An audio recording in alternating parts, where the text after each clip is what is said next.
Neste vídeo vamos aprender alguns aspectos técnicos do C Sharp, especificamente a estrutura de um script e os seus detalhes base. Portanto, o que é um script?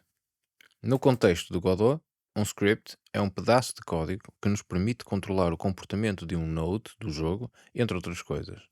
Os scripts podem ser extremamente concretos para um node ou scene específica, ou mais genéricos e serem usados em vários elementos do jogo. Tudo depende apenas do que precisamos fazer. Antes de tudo, vamos ao Visual Studio, Settings, pesquisamos CodeLens e desativamos a opção. Isto vai limpar todo aquele texto por cima do nosso script. Para esta demonstração, vamos precisar de uma scene de base 2D. Mudamos o nome do node raiz para Script Learn e gravarmos como Script Learn.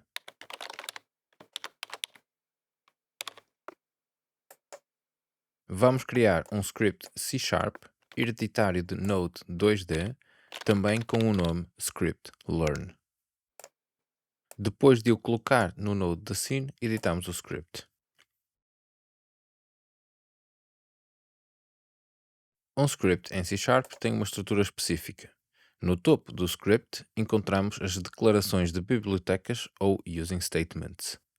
Estas linhas de código permitem que o nosso script aceda a funcionalidades específicas do Godot e do .NET Framework. Os using statements são usados para importar namespaces para o nosso código. Um namespace é uma forma de agrupar código relacionado. Por exemplo, todo o código que lida com a leitura e gravação de ficheiros encontra-se no namespace system.io. Quando escrevemos using system.io no topo do nosso script, estamos a dizer ao compilador de C Sharp que queremos usar o código que está no namespace system.io. Isso permite que usemos classes e métodos desse namespace diretamente no nosso script. Isto, por um lado, facilita a leitura e organização do código e, por outro, a reutilização de funcionalidades mais genéricas. Depois dos using statements, temos a definição da classe. O nome da classe tem de coincidir com o nome do nosso ficheiro de script para que o código possa correr no Godot dentro de um node. A classe é onde a coisa acontece. Esta, especificamente, é uma classe pública, o que significa que está disponível para as outras classes acederem, com um nome único e herda da classe base Node 2D, o que significa que todos os métodos dentro de Node 2D estão agora acessíveis e podem ser usados neste script, como por exemplo quando mudamos diretamente a position sem termos declarado nenhuma variável position no script tal anterior. No Godot, ainda é necessário adicionar a propriedade partial. Isto permite que a classe seja compilada como uma parte da classe final, o que significa, por exemplo, que uma equipa de programadores podem estar a trabalhar em diferentes partes da mesma classe, em ficheiros diferentes, e mesmo assim o compilador entende tudo como um todo. Outra possibilidade é quando algo gera um código automaticamente, como um plugin, por exemplo, e esse código tem que ser integrado na classe. Contudo, nesta série não vamos abordar esse tema. Vamos ver frequentemente métodos a serem chamados de funções e vice-versa. Tecnicamente são a mesma coisa, mas em C Sharp convencionou-se o termo método. Um método é uma rotina ou função que realiza uma tarefa específica. A criação ou declaração de um método em C Sharp inclui a definição de acesso, os modificadores, o tipo de retorno, o nome e os parâmetros. Quando criamos um novo script no Godot, estão incluídos por defeito dois métodos, o ready e o process, que têm origem no motor do Godot. O método ready é executado uma vez antes do primeiro frame, quando o node contendo o script entra na cena. Pode ser usado, por exemplo, para definir os valores iniciais de um script. O método process será executado uma vez a cada frame. Aqui é onde o jogo acontece e a sua cadência está dependente das capacidades do computador onde corre. Se o computador for muito potente, este método irá correr mais vezes por segundo e fará o jogo correr mais rápido. Para evitar diferentes experiências com diferentes computadores, O parâmetro delta é introduzido no método contendo o tempo do frame e assim permitir calcular a velocidade dos acontecimentos. O Godot tem muitos outros métodos disponíveis para as mais variadas funções. No entanto, devemos ter em consideração que também podemos criar os nossos próprios métodos. Isto ajuda a organizar o código e a evitar repetições quando precisamos de executar as mesmas tarefas em diversos sítios. Vamos então criar um novo método para compreender esse conceito e analisar a sua estrutura. Dentro da classe, mas fora dos outros métodos, escrevemos o seguinte código: private float my calculator, abrir parênteses, float a, vírgula, float b, fechar parênteses, enter, abrir chavetas, enter, return a mais b, ponto e vírgula. Estruturalmente, um método é declarado e contém um corpo. Na declaração, definimos o seu nível de acesso, privado ou público, o seu tipo de retorno, neste caso um float, um número com casas decimais, o seu nome único na classe mãe e alguns argumentos, neste caso dois números float. O nível de acesso sendo private significa que só dentro desta classe é que vamos poder aceder ao método. Caso queiramos aceder a partir de outro script, teremos que o tornar public. O tipo de retorno define o que o método vai devolver quando é chamado a executar. Isto significa que ele vai responder com um número float quando for executado. Os argumentos permitem introduzir dados no método. Fazemos isso quando o método precisa de algum tipo de valor para trabalhar. Dentro do método ready, escrevemos float result igual myCalculator, abrir parênteses, 4,7, fechar parênteses, ponto e vírgula. Na linha seguinte, gd.print, abrir parênteses, result, fechar parênteses, ponto e vírgula. Gravamos, voltamos ao Godot e carregamos em Run Current Scene, ou F6, para correr a scene que está selecionada. Assim que a scene inicia, vemos o número 11 na consola. Porquê? gdprint escreve na consola o que estiver dentro dos parênteses. Neste caso, o valor result, que é um número float. Na linha anterior, vemos que o valor result é igual a myCalculator 47, o nosso método. Como o nosso método tem um tipo de retorno, é esperado que, quando chamado a executar, entregue de volta algo desse tipo. Neste caso, quando o método executa, o comando return vai devolver o que estiver à sua frente, que é A mais B. Mas o que é A mais B?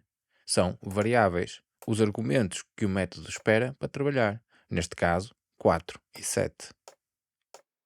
Quando escrevemos result igual a myCalculator47, estamos a mandar executar o myCalculator e a introduzir os valores 4 e 7, respectivamente, nas suas variáveis. Quando executado, ele retorna a soma de A mais B, ou 4 e 7, o que é 11. Portanto, result é igual a 11. Claro que para uma soma simples não faz sentido termos um método extra, mas como podemos imaginar, o método pode fazer muito mais coisas, até mais complexas, com os dados introduzidos. E sempre que for esperado esse resultado complexo, apenas temos de enviar os dados para o método, evitando programar todo o código sempre que necessário. Nem todos os métodos têm um tipo de retorno. Pode apenas ser esperado que o método execute alguma função sem necessariamente retornar algo ao pedido. Nesses casos, usamos o retorno void, significando que o valor de retorno é, digamos, vazio. Exemplos disso são os métodos ready e process, mas qualquer um criado pelo utilizador pode também retornar void. No caso dos argumentos, também estão dependentes das funcionalidades do método, e é também comum ver métodos com os parênteses vazios. Isto significa que o método não espera valores para trabalhar e pode ser simplesmente chamado a executar o código. No entanto, temos sempre de corresponder às expectativas do método. Se tem argumentos, temos que lhe dar algum valor. Se tem retorno, devemos enviar esse retorno para algum sítio. Em resumo, Retorno e argumentos nos métodos são uma das formas que os elementos do jogo têm para comunicar entre si e passarem informações, por exemplo, para fazermos as personagens interagirem umas com as outras, com o mundo do jogo, com o interface, com o save system, etc. Neste exemplo também usamos variáveis e vamos já de seguida perceber o que são variáveis. Para armazenar e trabalhar com informações nos nossos scripts, usamos variáveis. Variáveis são espaços na memória que podem ser acedidos e modificados em tempo real, permitindo que o código evolua no tempo. Uma variável tem um tipo, um nome e um valor. Por exemplo, int playerLife igual a 3. É uma variável do tipo int, chamada playerLife, com o valor 3. Vamos começar por analisar os tipos mais comuns. Int refere-se a números inteiros. No nosso jogo, podemos usar um int para guardar o número de vidas do jogador, como no exemplo anterior. Float refere-se a números com casas decimais. Por exemplo, float speed igual a 3.2f pode representar a velocidade do nosso jogador. Double é semelhante ao float, mas permite uma precisão maior. Double force igual a 1.234567889. No entanto, para a maioria dos processos do jogo, float é suficiente e mais eficiente para o processamento. O que distingue o double do float é a letra F no final do float. String refere-se, digamos, a texto. Por exemplo, string player name igual, abrir aspas, player1, fechar aspas, ponto e vírgula. Cuidado, porque se a variável string contiver números, como por exemplo string player name igual a 1, 2, 3, 4, entre aspas, o sistema não verá o número 1234, mas sim o nome 1, 2, 3, 4. Os algarismos numéricos são tratados como se fossem letras e não têm qualquer valor, não podendo ser usados em operações aritméticas. Bool refere-se a valores booleanos, verdadeiro ou falso. No exemplo, bool is player alive igual a true, poderia indicar que o jogador está vivo. O outro estado possível de uma variável booleana é false. Cada variável tem um modificador de acesso, que pode ser public ou private. Uma variável public está acessível a outros scripts ou classes, enquanto que uma private só pode ser usada dentro do âmbito onde é declarada. Se a variável for declarada sem modificador de acesso, por defeito, em C# será private. As variáveis declaradas no início da classe estão disponíveis a todos os métodos, mas as declaradas dentro de um método estão somente acessíveis dentro desse método. No Godot, as variáveis public também podem aparecer no inspector, para que as possamos alterar diretamente a partir do interface do Godot. Para tal, temos de adicionar o atributo export entre parênteses retos antes da declaração da variável. Para a variável aparecer efetivamente no inspector, devemos carregar em build ou correr a cena pelo menos uma vez para que o script seja compilado. Podemos também criar estruturas de variáveis. Uma struct pode albergar mais que um valor de mais de que um tipo e é útil quando temos vários objetos que necessitam da mesma estrutura de dados, mas contêm diferentes valores. Por exemplo, num jogo de corridas, todos os carros têm um nome, uma velocidade e um alcance. Neste caso, é mais fácil organizar os dados quando criamos um struct.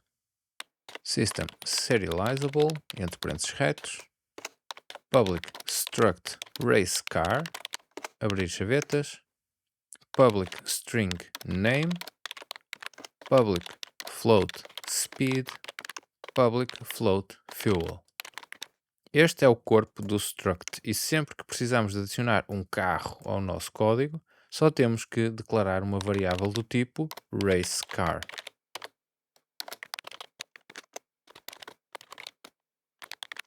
Para aceder às variáveis, usamos a seguinte estrutura: ferrari.name igual F40, entre aspas, ou Ferrari.speed igual 270.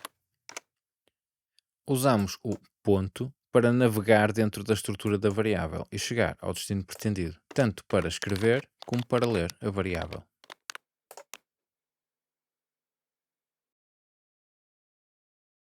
O último tipo de variável que devemos ter em consideração e que vai ser usado com regularidade é o tipo referência.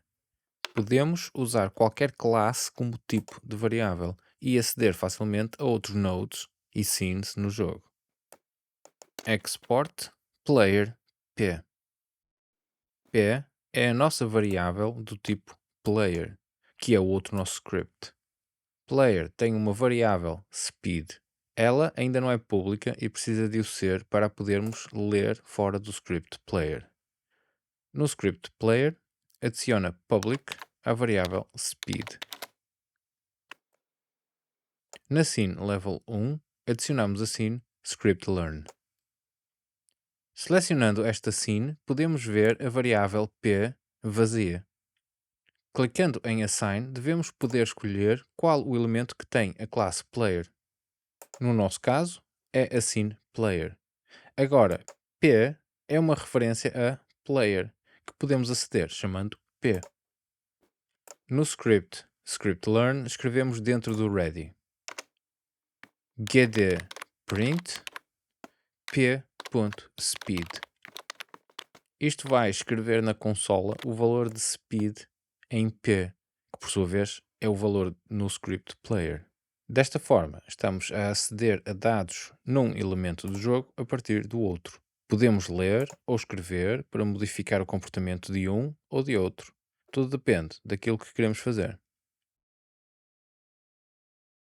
A primeira parte do exercício desta aula é copiar todo o projeto como demonstrado neste vídeo. Na segunda parte, criar um script C# hereditário do Node 2D chamado student. Adiciona as variáveis necessárias para albergar as tuas informações: nome, idade, altura e se gostas de ananás na pizza. Usa os tipos de variáveis que consideres adequados. Faz o script escrever na consola esses dados, de preferência numa frase em vez de dados soltos, sempre que o jogador carregue na tecla espaço.